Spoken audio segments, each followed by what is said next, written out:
আজকে আমরা আলোচনা করব রয়্যাল সাবজেক্ট কোনটা।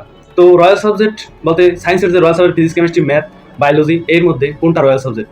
এখন এই রয়্যাল সাবজেক্ট নিয়ে অনেক সময় শিক্ষকদের মাঝে দ্বন্দ্ব বেঁধে যায় এবং শিক্ষার্থীদের মাঝেও দ্বন্দ্ব বেঁধে যায়। যেমন যদি কোনো শিক্ষক সায়েন্সের যদি ফিজিক্স ডিপার্টমেন্টে ফিজিক্স পড়ায় সে বলে আমার সাবজেক্ট রয়্যাল সাবজেক্ট, যদি ম্যাথ পড়ায় তাহলে সে বলে আমার সাবজেক্ট রয়্যাল সাবজেক্ট।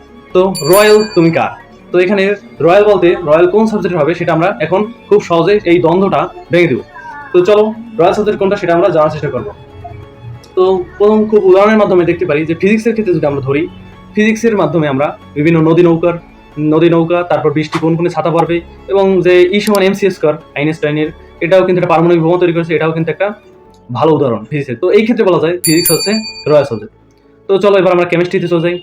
কেমিস্ট্রিতে যদি যাই, আমরা কেমিস্ট্রির মাধ্যমে বিভিন্ন বিক্রিয়া করে, পরিবেশ বান্ধব করে, বিভিন্ন বিক্রিয়ার মাধ্যমে ওষুধ তৈরি করা হয়, বিভিন্ন ওষুধ ফার্মেসি এবং বিভিন্ন কিছু তৈরি করা হয়। যেমন আমাদের খাবার যদি একটা প্যাকেটজাত করে, এই খাবারটার মধ্যে যে অনেকদিন মানসম্পন্ন ভালো থাকবে, সেই ক্ষেত্রে যে অক্সিজেনের পরিমাণ কমাই দিতে হবে, মানে ভিনেগার এবং অন্যান্য কিছু এইটার মাধ্যমে যদি বলি, তাহলে পরিবেশের ক্ষেত্রে কেমিস্ট্রি অনেক গুরুত্বপূর্ণ। এবং সেই ক্ষেত্রে কেমিস্ট্রি হচ্ছে কি, কেমিস্ট্রি একটা রয়্যাল সাবজেক্ট।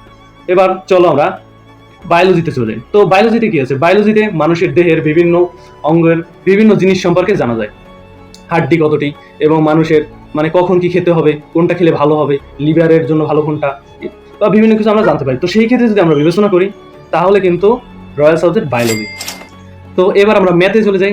তো ম্যাথের ক্ষেত্রে যদি চিন্তা করি যে গণিতের আমাদের যে সূত্র গণিত পড়ি, তা গণিতের বিভিন্ন কিছু আমরা গাড়ি চালাই, ইঞ্জিনিয়ারিং যে ওইটা ম্যাথ টাইপের ম্যাথ করে আমাদের যে কতটুকু দূরত্ব, কতটুকু গাড়ির চাকার ব্যাসার্ধ, এইগুলো জানতে হয়। তো সেই ক্ষেত্রে আমাদের ম্যাথের গুরুত্ব অনেক। তো সেই ক্ষেত্রে কি ম্যাথ হচ্ছে রয়্যাল সাবজেক্ট। তো আসলে রয়্যাল সাবজেক্ট কোনটা প্রশ্ন আমাদের রয়ে যায়, রয়্যাল সাবজেক্ট আসলে কোনটা? সবগুলোই কি রয়্যাল সাবজেক্ট? তো রয়্যাল সাবজেক্ট বলতে সবগুলোই রয়্যাল সাবজেক্ট বোঝাবে, কিন্তু যদি পারফেক্টলি বোঝাও যে রয়্যাল সাবজেক্ট কোনটা, সেটা হচ্ছে ম্যাথ। তো এটার কারণ কি?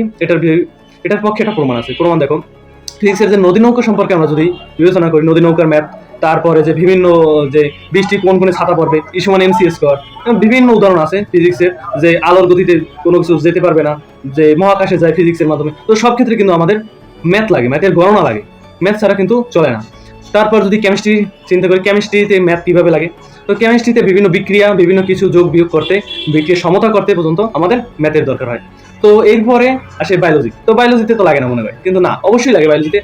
প্রতিটা হাড্ডির দৈর্ঘ্য, যদি একটা মানুষের কিডনি নষ্ট হয়ে যায়, কতটুকু সাইজের কিডনি দিতে হবে, AB নোট, SA নোট, এটার যে বিভিন্ন কার্যকর, এটি পরিমাপ করা এবং বিভিন্ন কিছু করা, BMI। তো এই ম্যানগুলোর ক্ষেত্রে কিন্তু আমাদের ম্যাথের দরকার হয়। তো ফিজিক্স কেমিস্ট্রি বায়োলজি প্রত্যেকটাই কিন্তু আমাদের ম্যাথের দরকার হচ্ছে, এবং আমাদের দৈনন্দিন জীবনে আমরা বাজার করা, তারপর হচ্ছে খাওয়া দাওয়া, বিভিন্ন কিছু আমাদের কিন্তু ম্যাথের দরকার অনেক। তো ম্যাথ সে সবার উপর দরকার। আবার ফিজিক্স তারও দরকার আছে, কেমিস্ট্রি তারও দরকার আছে। যদি ওর বায়োলজি তাহলে দরকার নেই, হ্যাঁ বায়োলজিও দরকার আছে, বায়োলজি আমাদের দেহ সম্পর্কে জানতে হবে। তাহলে রয়্যাল সাবজেক্ট কোনটা? আসলে রয়্যাল সাবজেক্ট বলতে এখানে সবাই রয়্যাল সাবজেক্ট, মানে একে অপরের উপর নির্ভরশীল। যদি এস্টাবলিশ ভাবে ধরতে পারো তাহলে ম্যাথ, কারণ ম্যাথ সবার উপর লাগে। কিন্তু যদি সবাই না থাকে তাহলে ম্যাথ কি কার উপর প্রয়োগ হবে? তো সেক্ষেত্রে এরা একে অপরের পরিপূরক, মানে এদের সবাইকেই সবার লাগবে, মানে সবাই রয়্যাল সাবজেক্ট হবে। তবে যদি এস্টাবলিশ ভাবে ধরো তাহলে এক একটা মানে আলাদাভাবে হয় না, কারণ একটাকে ছাড়া আরেকটা হবে না। তো সেই ক্ষেত্রে কোনো দ্বন্দ্ব নয়, আমরা জানবো যে ফিজিক্স কেমিস্ট্রি ম্যাথ বায়োলজি কয়টাই কি রয়্যাল সাবজেক্ট, কয়টাই রয়্যাল সাবজেক্ট। যদি এস্টাবলিশ ভাবে ধরতে পারো তাহলে কিন্তু ম্যাথ রয়্যাল সাবজেক্ট হয়। কিন্তু ম্যাথ কার উপর কাজ করে? যদি সবাই না থাকে তাহলে ম্যাথ কি রয়্যাল সাবজেক্ট হলো না?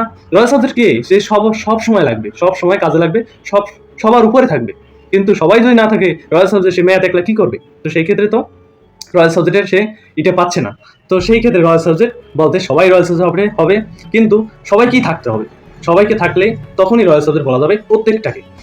যদি একজন থাকলো আর একজন থাকলো না তাহলে হলো না। এটা কেমন একটা দর্শক আর এর মতন, যে বক্তৃতা দেয় এর মতন। কেউ যদি বক্তৃতা দিল, যদি সামনে অনেক দর্শক থাকে তখন তার বক্তৃতাটাও একটা শ্রুতিমধুর এবং বক্তৃতাটা একটা মানসম্মত। কিন্তু যদি কোনো না থাকে, বক্তৃতা শোনার মানুষ না থাকে, তাহলে সে একলা বক্তৃতা দিয়ে কি লাভ হবে? কাকে বুঝালো আর কাকে করলো? তো সেই ক্ষেত্রে রয়্যাল সাবজেক্ট যদি আমরা নিয়ে আর কখনো দ্বন্দ্ব করবো না। রয়্যাল সাবজেক্ট বলতে প্রত্যেকেই রয়্যাল সাবজেক্ট হবে, কিন্তু একটা আর একটা থাকতে হবে, একটা আর কয়টা থাকতে হবে। যেমন ফিজিক্স সবার উপর থাকতে হবে, কেমিস্ট্রি আবার উপর থাকতে হবে, বায়োলজি আবার সবার উপর থাকতে হবে, ম্যাথও সবার উপর থাকতে হবে। তো রয়্যাল সাবজেক্ট নিয়ে আর কোনো দ্বন্দ্ব হবে না। রয়্যাল সাবজেক্ট কারণ রয়্যাল সাবজেক্ট সবাই। ধন্যবাদ সবাইকে।